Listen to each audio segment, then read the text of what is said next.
Here we're looking at a basic image of the Android operating system version 2 that is running in my emulator on my computer here.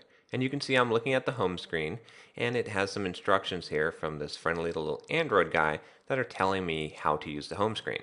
The basic idea of the home screen is that you actually have a few different screens here, and on these screens you can put shortcuts and you can put widgets.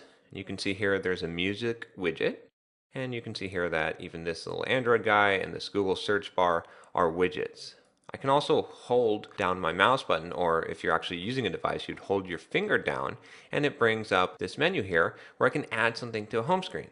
I can add a shortcut, and if I try to add a shortcut, it gives me a few options here, either an application that I have installed, or a bookmark, or a contact, or a direct dial to call someone, or a direct message to message someone.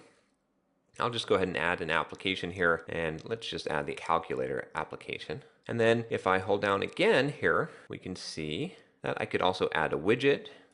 And so I could choose one of the widgets like we had seen, the music widget, for example. I can also add folders, and these folders allow me to group apps or group shortcuts together. And I could change my wallpaper. And that's the basic functionality of this home screen.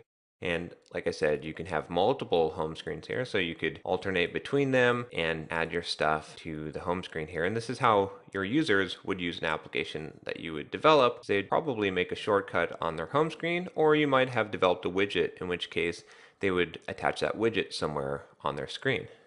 Now, like I said, this is an Android 2 device, and your screen might actually look different. Some of the different manufacturers of different hardware for Android devices or different phones will have different UIs that they've built on top, or some ways that they've modified the home screen. And pretty much every different version of Android has a little bit of a difference here with the home screen.